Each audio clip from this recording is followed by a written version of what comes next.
The three things that cannot be long hidden. The sun, the moon, the truth.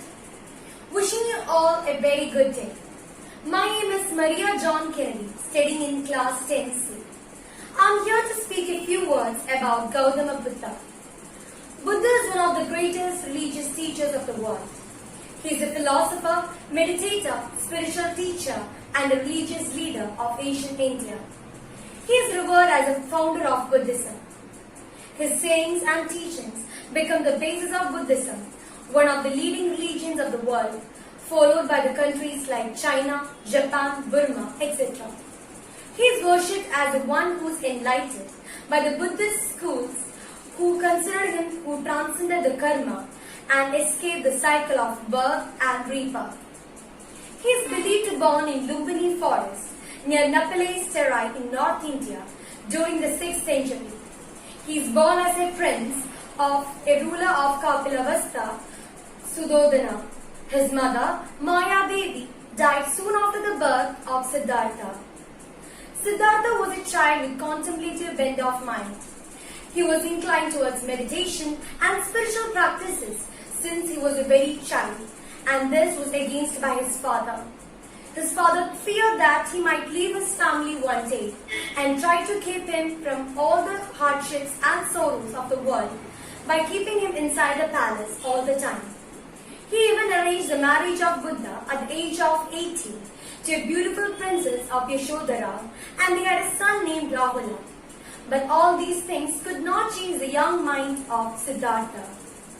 The Buddhist tradition mentioned that Siddhartha once encountered with an old man, a sick person, and a dead body that made him realize that worldly pleasures and happiness are just a short-lived.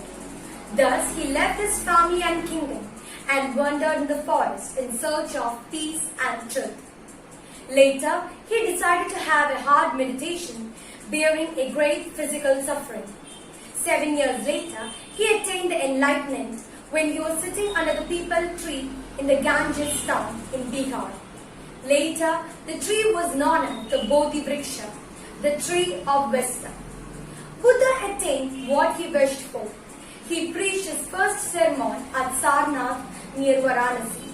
He taught the world is full of sorrow and the people suffer on account of desire.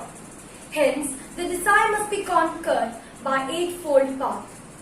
Of these eightfold paths, the first three would ensure the physical control and the next two would ensure a mental control. The last two paths would ensure the intellectual development. Buddha preached for about 45 years and had a great followers. Buddha taught that final goal of every Buddhist is the attainment of nirvana. Nirvana could not be attained by prayer or sacrifice.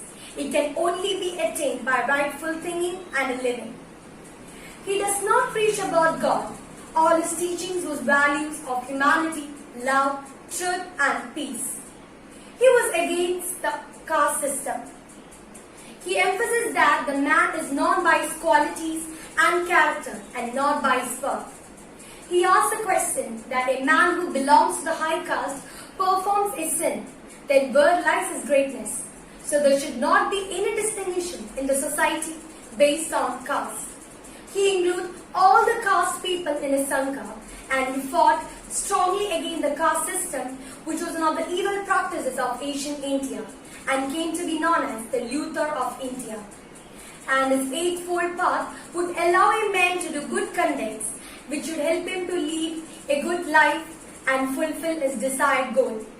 Once a man is free from karma, he does not take birth again and again, and escapes from the bondages of birth and death, and attain a place full of happiness and love, and thus he attains nirvana.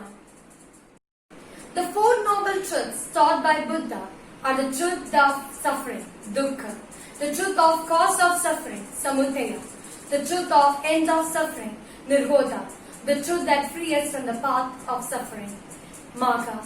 All these principles tell us why the human is hurt and what are the ways the human can free themselves from these sufferings. Buddha fought vehemently against the Vedic religion and supremacy in Brahmin. Due to his charming personality and simplicity in his religion, Buddhism grew stronger and stronger. In due course of time, the patronage of kings like Ashoka, Kanishka, Harsha follow the principles of Buddha and spread Buddhism in every corner of India. In due course of time, Buddhism spread across all the parts of the world.